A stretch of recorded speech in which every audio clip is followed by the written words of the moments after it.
will renew their strength. They will soar on wings like eagles. They will run and not grow weary. They will walk and not be faint. Church, let us keep pushing forward even in this end time, because God's greatness is not that He is strong, but that He is strong for us. Amen. Let us all stand up and sing praises to the Lord.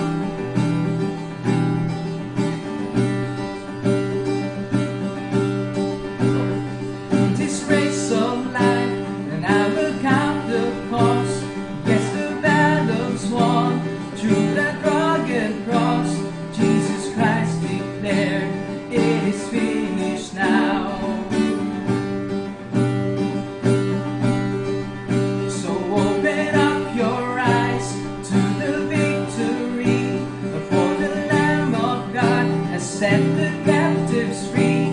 We can now declare Jesus Christ in me. I will run, I will never stop running.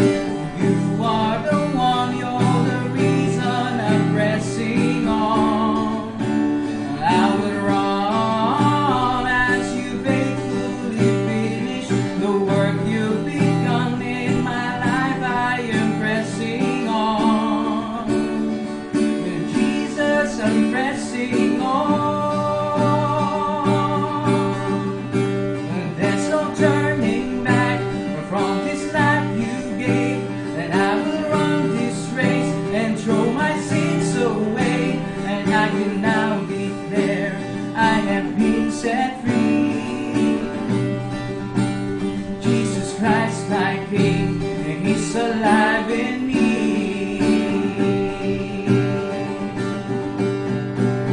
And I will run, I will never stop running.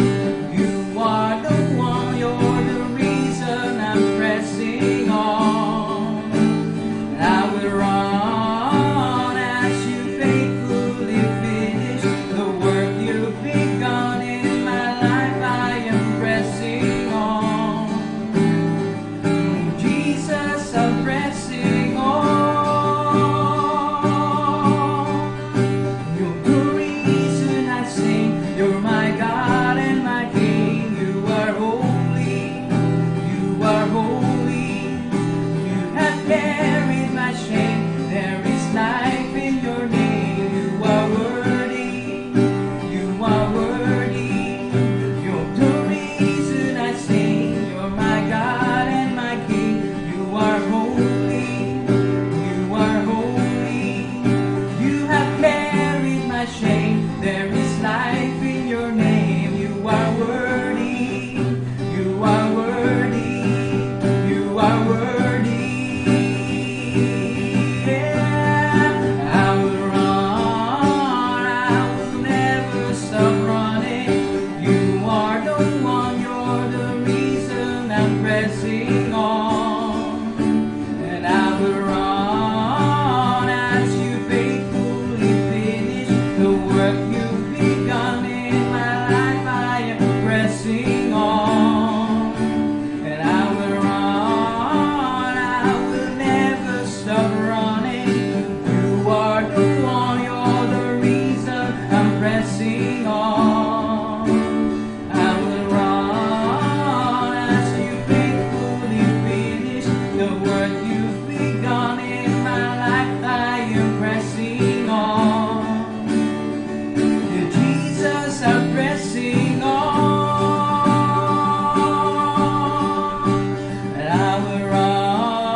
eyes on you. My only hope is you.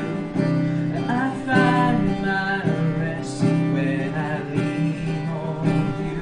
I fix my eyes on you. My only hope is you. I find my rest when I lean on you. Jesus, I lean on you. Jesus, you go before me when I cannot see. You lead me onward. You lead me onward. Let your love light up in the darkest deep. You lead me onward. You lead me onward.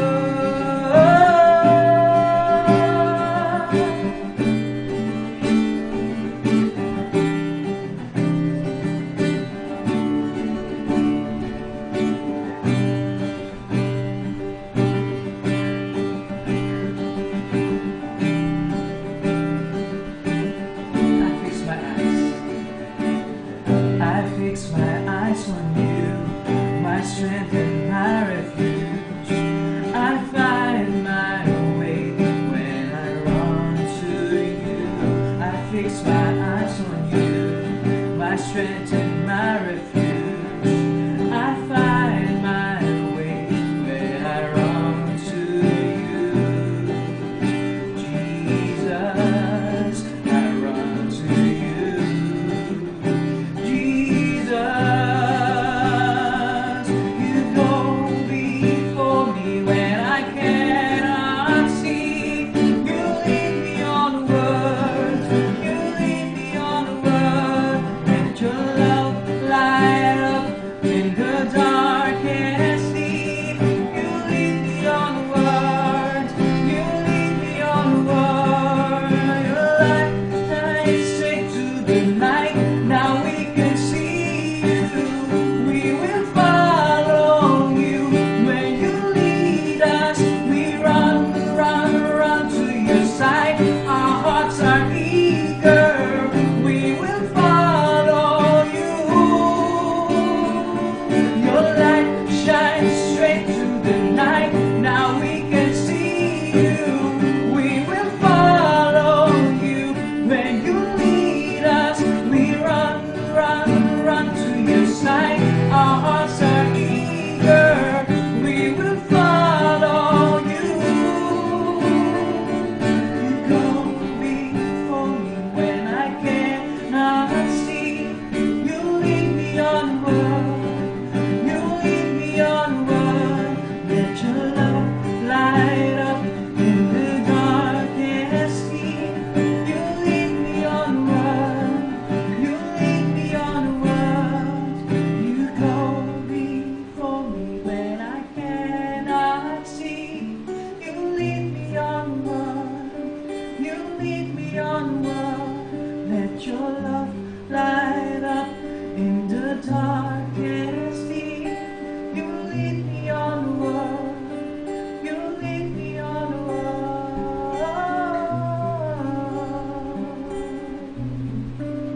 the cross before me, the world behind me, no turning back, no turning back. Christ is enough for me. Christ is enough for me. Everything I need is in you. And everything I need. Christ is enough for me. Christ is enough for me. Everything I need is in you. Everything I need. I have decided to follow Jesus. No turning back. No turning back. I have decided to follow Jesus. No turning back. No turning back. No turning back. No turning back. No turning back. No turning back.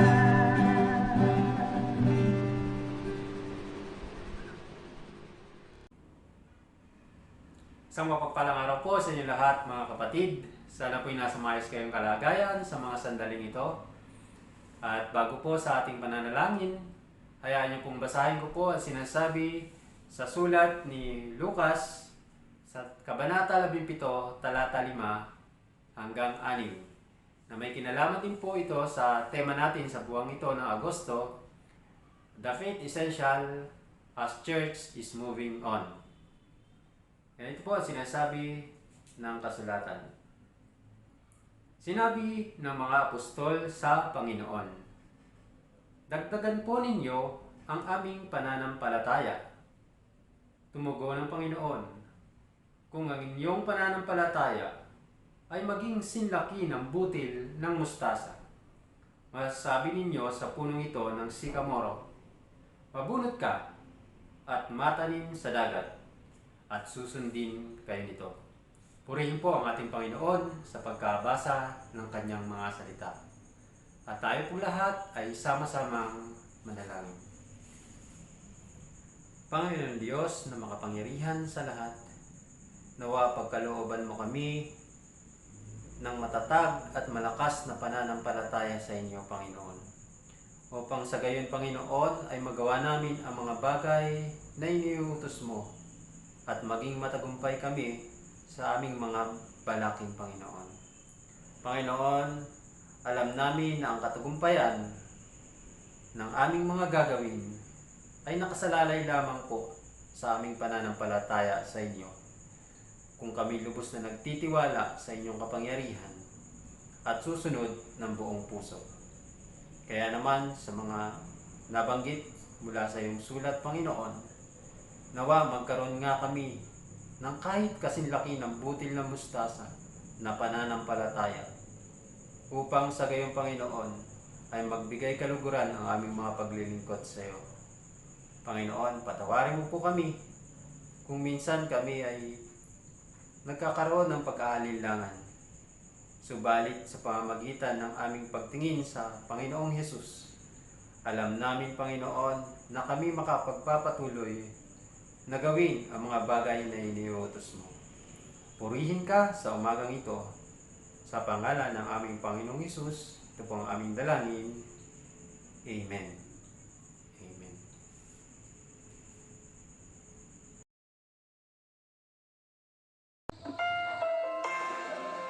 Magandang umaga po sa inyo mga kapatid sa pananampalataya. Purihin po ang Panginoon sa buhay po ng bawat isa po sa atin sa kabila po ng mga pagsubok na ating pong nararanasan. At sa mga pagsubok pong iyon ay patuloy tayong nanatili sa ating Panginoon.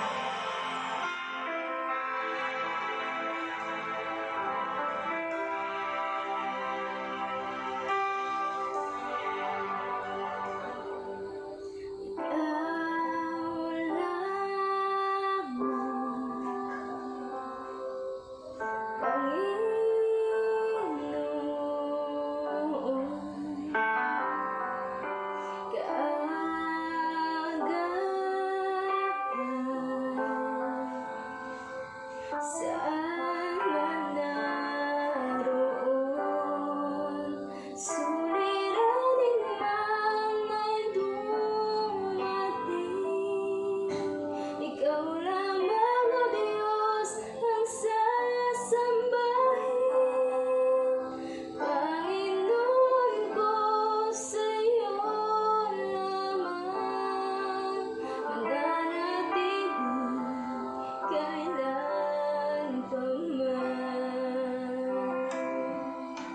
kapahinga sa'yo nakamtan, kapangyarihan, ikaw ang pinagmulan, suliranin man ay dumating. Ikaw lamang, O Diyos, ang sasambahin. Panginoon ko, sa'yo lamang mananatili kailan pa man. Suliranin man ay dumating. Ikaw lamang, O Diyos, ang sasambahin. Panginoon ko, sa'yo lamang Mananatili kailan pa man. suliranin man ay dumating. Ikaw lamang, O Diyos, ang sasambahin. Panginoon ko, sa'yo lamang Mananatili kailan pa man. mananatili kailan pa man. Mananatili Kailan pa man.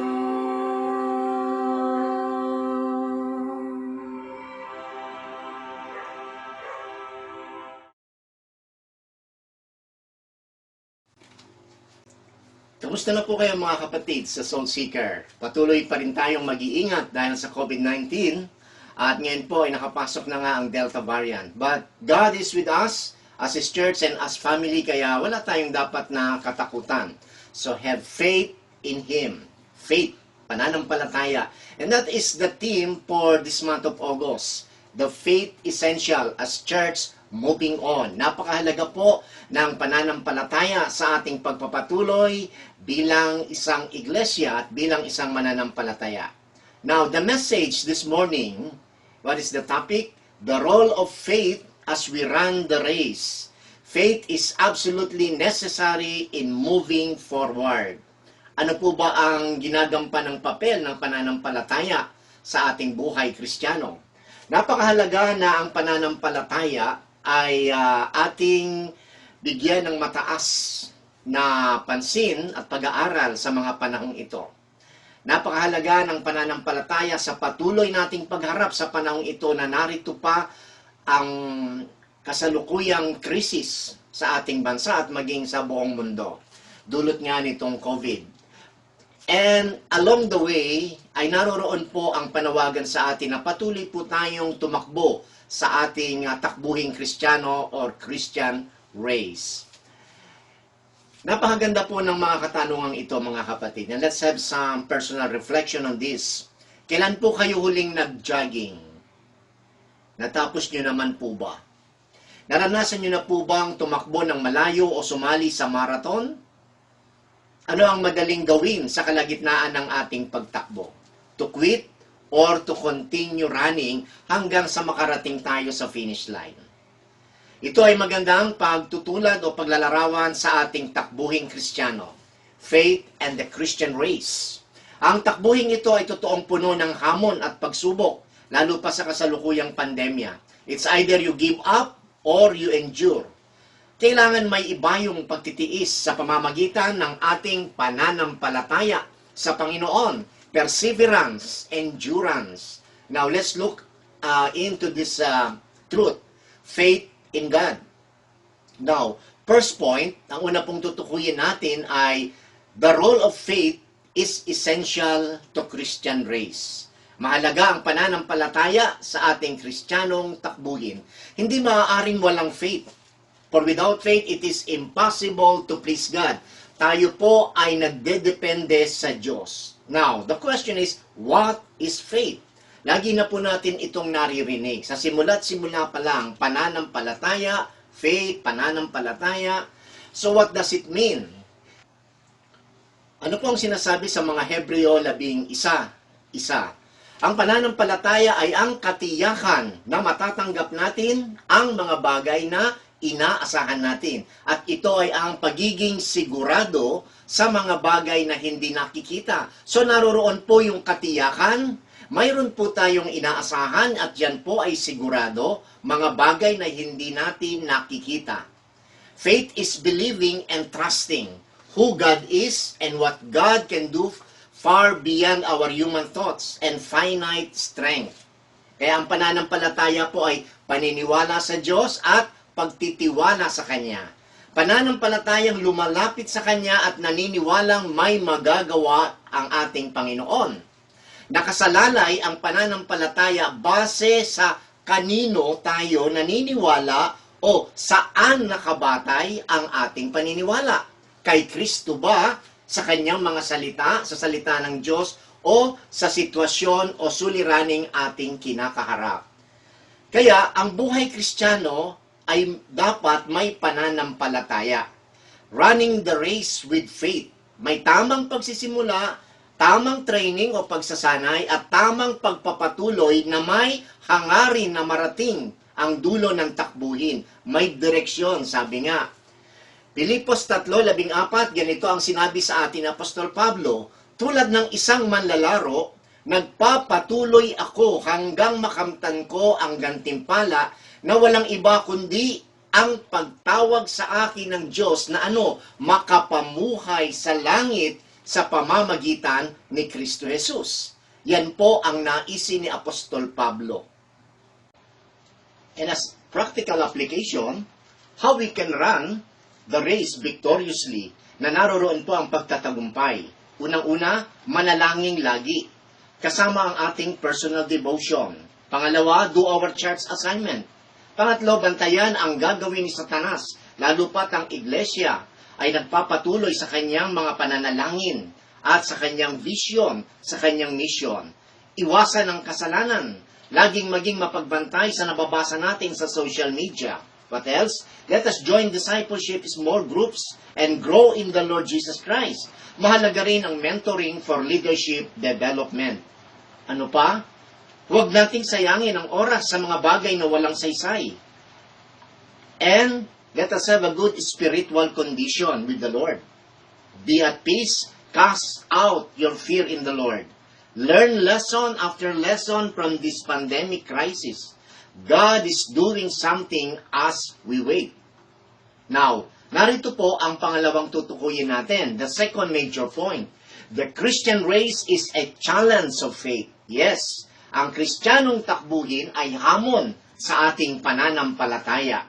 Mga Hebreo 12, 1-3.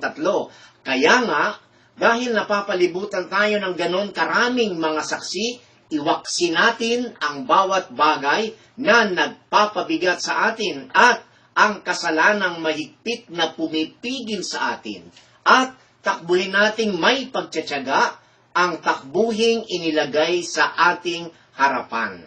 Now, mapapansin po natin dito mga kapatid na sa takbuhing ito, mahalaga na tayo po ay tumakbo na naroroon, iwinawaksi natin yung mga bagay na mabibigat. Sabi nga, we have to run light. At sa takbuhin pong ito, kinakailangan nating isipin, ilagay sa ating puso at damdamin na tayo po ay kasama sa takbuhin ito. It is a race that is set before us. Hindi tayo ang namili ng takbuhin. Hindi po tayo ang naglagay ng takbuhin, kundi ang ating Panginoong Diyos, siya ang naglagay ng takbuhin ito. Now, bilang iglesia, patuloy tayong tumitingin kay Kristo na may pag-asa, may bagong kaisipan at pagharap sa kasalukuyang krisis. Ano ang mangyayari kung hindi pa tapos ang pandemic? Di po ba? Maaari pong naiisip natin ito. We look upward to hope in God and forward to do our assignment from God. Meron pong layunin, meron pong pinagagawa ang Diyos sa atin. sa loob ng iglesia at maging sa ating individual na buhay bilang mananampalataya. At marahil naririnig na po natin ito maging sa mga awitin, no turning back. And even in discipleship, this is the highest demand of the Lord. No turning back. To follow Him. And you know what? No turning back makes us looking upward and moving forward, trusting God in His power and sustenance. Tingnan natin ang sinasabi sa mga Hebreo 10:36. Sapagkat kailangan ninyong magpakatatag upang pagkatapos ninyong gampanan ang kalooban ng Diyos ay tatanggapin ninyo ang kanyang pangako. So naroroon po yung pagpapakatatag natin. Naroroon po na sinusunod natin ang kalooban ng Diyos. At naroroon din naman na ang ating Diyos ay may pangako sa atin. With faith to win, to reach the finish line. Hindi lamang po tayo tatakbo. Hindi lamang naroroon na tayo po ay nagpapatuloy. Kinakailangang marating natin yung finish line. Walang dapat makahadlang upang matupad ang plano ng Diyos sa ating iglesia at kung saan niya tayo nais dalhin. Well, alam natin kung saan pupunta ang ating pagtakbo bilang iglesia. May direksyon. Hindi lamang plano at programa. So we have to concentrate on the Great Commission. And what is that? Go and make disciples. This is the mandate of the Lord Jesus Christ. Our goal is to reach the aim of knowing Christ and glorify God as we persevere in the race with faith. Kaya't ako'y tumatakbo hindi gaya ng walang patutunguhan.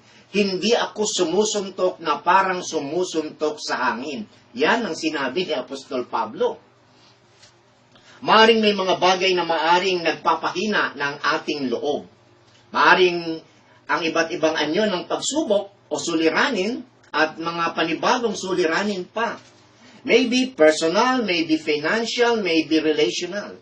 And the good news is, Jesus has overcome the world. Our inner motivation is Jesus Christ Himself. Praise God. Tingnan natin ang Isaiah 40:31. Ngunit ang mga nagtitiwala sa Panginoon ay muling magkakaroon ng lakas. Lilipad sila na gaya ng isang agila. Tumakbo man sila ay hindi mapapagod. Lumakad man sila ay hindi manghihina. Napakaganda po ng encouragement sa atin. Ano mga kapatid? Nagkakaroon po tayo ng panibagong lakas as we trust God, as we come before Him, as we wait and pray and depend on Him. Lilipad daw po tayo katulad ng agila. So naroroon yung movement. Mula sa paglipad, patungo sa pagtakbo, hanggang sa paglakad. Ngayon po mga kapatid, habang pinag-aaralan natin ang mga katotohanan ito, based on chapter 11 of Hebrews, naroroon po yung mga halimbawa, kung tawagin nga natin ay hall of faith or men of faith. Ang halimbawa ng mga tauhang nabanggit sa lumang tipan na kinilala dahil sa kanilang pagtitiis na may pananampalataya ay nagbibigay sa atin ng kasiglahan. It is an encouragement to us. Kaya nga po, sa bawat talata ng Hebrews chapter 11, naroroon po, by faith Moses, by faith Noah, by faith Abraham, and the list goes on and on. Now, tingnan po natin. Sa ibabaw ng lahat, ang Panginoong Hesus ang ating kaaliwan at matibay na halimbawa upang magwagi sa ating takbuhin. Although kung titingnan po natin sa isang malalim na pakahulugan, tayo po ay nagwagi na dahil natapos na po ni Kristo ang lahat ng mga labanang ito sa espiritual na pakikipagdigma. He has overcome the world. Kaya ang modelo natin, ang halimbawa natin, ay ang ating Panginoong Jesucristo who endured the cross. Aloud, hallelujah. Sabi nga rito ay, ituon natin kay Jesus ang ating paningin. Sa Kanya na nagtatag at nagpasakdal ng ating pananampalataya. Dahil sa kagalakang inilagay sa Kanyang harapan ay tiniis niya ang krus. Ipinagwalang bahala niya ang kahihiyan nito at ngayon nakaupo sa kanan ng trono ng Diyos. Running the race is not easy. It is challenging and totally, we have to depend on the power of the Holy Spirit. At ito ay may kasamang disiplina. Ano pa po? Personal responsibility. Kaya mahalaga po yung personal discipline, mga kapatid. Now, tingnan natin ang unang Korinto 25 at 26. Ang mga nakikipagpaligsahan sa mga palaro ay nagpipigil sa sarili sa lahat ng bagay. Ginagawa nila iyon upang sila ay magkamit ng isang koronang nasisira, ngunit tayo'y para sa hindi nasisira. Napakaganda po. And I think sariwa pa sa atin ang isang balita na for the first time ang Pilipinas ay nakakuha ng gold medal sa Olympic through Heidelin Diaz. At makikita nyo po doon sa mga footage ay kanyang itinataas yung medalya during the ceremony. Ano po? Tinataas niya yung medal. At yun ito pong medal na ito, mga kapatid, ay dito lang sa lupa yan. Okay? Our reward is eternal. Pangwalang hanggan. Praise God. And as we conclude, mga kapatid, ang mensahe ng Panginoon sa ating lahat, ganito po ang sinabi sa atin ni Apostol Pablo. Puspusan akong nakipaglaban sa paligsahan. Natapos ko ang dapat kong takbuhin. Nanatili akong tapat sa pananampalataya. Praise God. At nawa ang mensaheng ito ng ating Panginoon ay magbigay sa atin ng iba yung pang kalakasan as we face pandemic and other forms of trials and tests of faith. Our Lord and Heavenly Father, kami po ay lumalapit muli sa inyo sa umagang ito. Maraming salamat, Ama, dahil muli ang iyong salita ay nangusap sa amin upang mapatibay kami sa aming pananampalataya sa iyo. That Father, as we look unto you, as we look unto Jesus, and as we continue the race with perseverance and discipline, with our aim to know you more, and Father, to glorify you in our race. Kaya po, Panginoon, sa mga oras na ito ay tinataas namin ang bawat pamilya sa lahat po ng kanilang mga suliraning kinakaharap. May the faith, O God, strengthen them. And Lord, ang dalangin po namin, patuloy kami na magpuri sa iyo. Patuloy kami, Panginoon, na makinig ng iyong mga salita. At ang aming pananampalataya, Panginoon, ay mapalakas sa iyong pangunguna sa bawat isa sa amin. Thank you, Father, and may your name be glorified. In Jesus' name we pray. Amen. Amen and amen po. Magpatuloy tayo sa ating Panginoong Hesus. Sumating lahat ang kanyang mayamang pagpapala. Ay isang mapagpalang umaga po sa ating lahat. At tayo naman po'y dadako sa isang gawain na kung saan ating alalahanin ang ating Panginoong Jesus. No? At ito po ay nakasaad dito sa unang Korinto 11:23 hanggang sa mga sumusunod. Ito ang aral na tinanggap ko sa Panginoon at ibinigay ko naman sa inyo. Ang Panginoong Hesus, noong gabing siya'y ipinagkanulo ay dumampot ng tinapay, nagpasalamat at pinagpira-piraso ito at sinabi, "Ito ang aking katawan na hinahandog para sa inyo. Gawin ninyo ito bilang pag-aalaala sa akin." Gayon din naman matapos maghapunan ay hinawakan niya ang sarong at sinabi, "Ang sarong ito ang bagong tipan na pinagtitibay ng aking dugo. Tuwing iinumin ninyo ito, gawin ninyo bilang pag-aalaala sa akin. Sapagkat tuwing kakain kayo ng tinapay na ito at iinom sa sarong ito ay ipinahayag ninyo ang kamatayan ng Panginoon hanggang sa muling pagparito niya. Ang sino mang kumakain ng tinapay at uminom sa sarong ng Panginoon nang di nararapat ay nagkakasala sa katawan at dugo ng Panginoon. Kaya dapat siyasatin ng tao ang kanyang sarili bago kumain ng tinapay at uminom sa sarong. Sapagkat ang sino mang kumakain at uminom nang hindi pinahalagahan ang katawan ng Panginoon ay kumakain at umiinom ng hatol sa kanyang sarili. Purihin po ang Diyos sa kanyang salita. At tayo po'y manalangin. O Diyos na mahabagin, na puno ng awa, Diyos na mapagmahal, Diyos na kung saan ay patuloy naming pinapasalamatan, Panginoon, sa umagang ito, bilang pag-alaala sa iyong kamatayan doon sa krus ng Kalbaryo, upang aming maranasan ang pag-ibig mo, ang iyong kagandahang loob sa buhay namin. Panginoon, maging dapatin niyo po kami sa pagtanggap ng saro at ng tinapay bilang simbolo ng iyong dugo at katawan na kung saan nabayubay doon sa krus ng Kalbaryo para maranasan namin yung kaligtasan na pinagkaloob mo sa bawat isa po sa amin. Kaya Panginoon, pagkalinisin niyo po kami. At nawa, O Diyos, sa pagtanggap namin ito, ay masumpungan mo na mayroon kaming pusong dalisay na tumatanggap sa saro at tinapay na ito.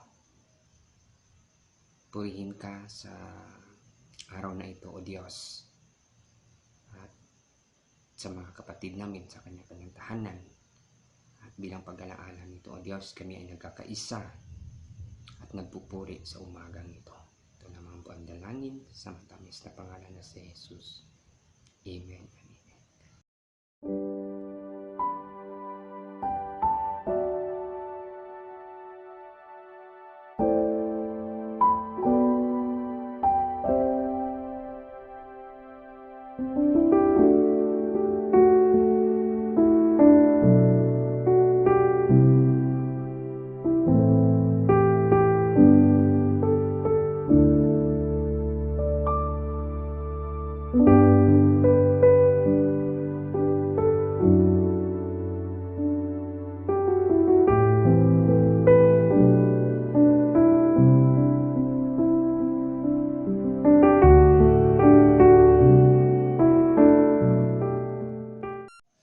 Isang mapagpalang umaga po sa ating lahat at tayo naman po idalako sa ating pagbibigay. And nawa po ay sa pagkakataong ito ating mapasaya ang ating Diyos sa pamagitan ng ating pagbibigay. At nais ko lang pong basahin sa inyo ang sinasabi po dito sa Luke chapter 21 verse 1 to 4. So ito po yung pagbibigay ng babaeng balo. At ito po nakita at na-appreciate ng Diyos yung kanyang pagbibigay. Ito po ang sinasabi. Nang tumingin si Jesus, nakita niya ang mayayamang naghuhulog ng kanilang kaloob sa lalagyan nito sa templo. Nakita rin niya ang isang dukhang babaeng balo na naghuhulog ng 2 kusing. Ang wika ni Jesus, sinasabi ko sa inyo, ang dukhang balong iyon ay naghuhulog ng higit kaysa kanilang lahat, sapagkat bahagi lang ng di na nila kailangan ang kanilang ipinagkaloob. Ngunit ibinigay ng balong iyon na dukhang-dukha ang buo niyang ikabubuhay. Purihin po ang Diyos sa kanyang salita. So ito po nakikita natin kung paano talaga na nakita ng Diyos yung pagbibigay ng babaeng balo.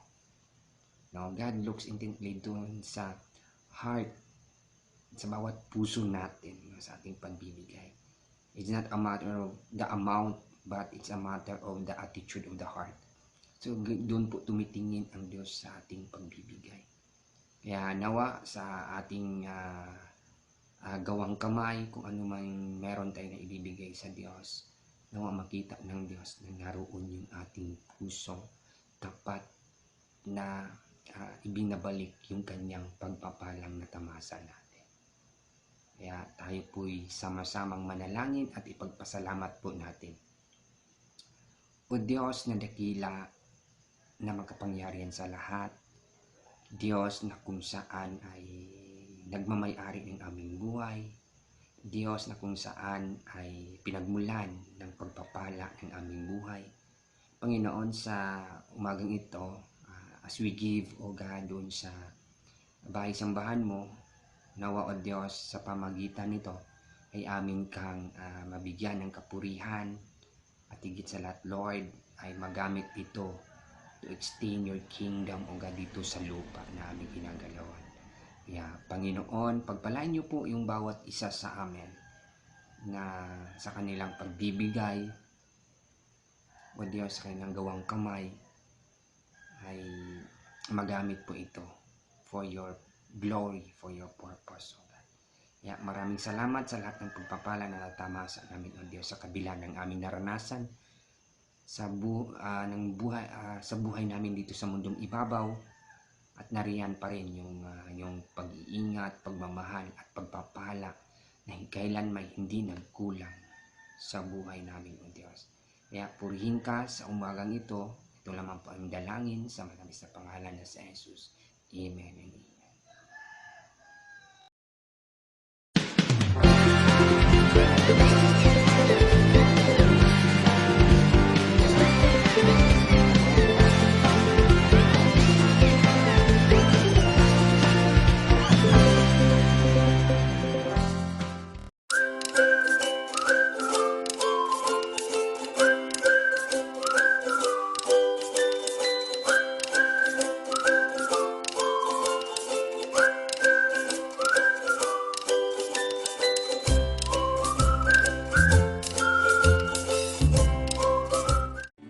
Christ is enough for me.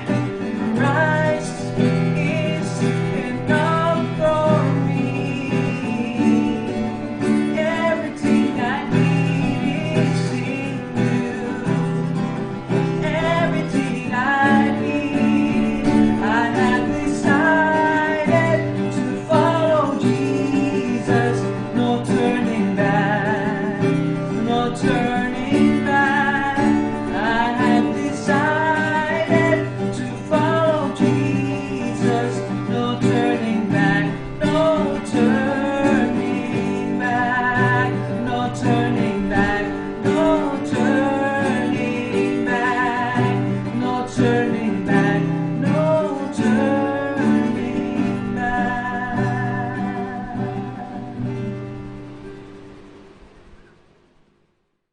Sa pagtatapos ng ating pananambahan sa umagang ito, sama-sama po tayong lumapit sa Panginoon at manalangin.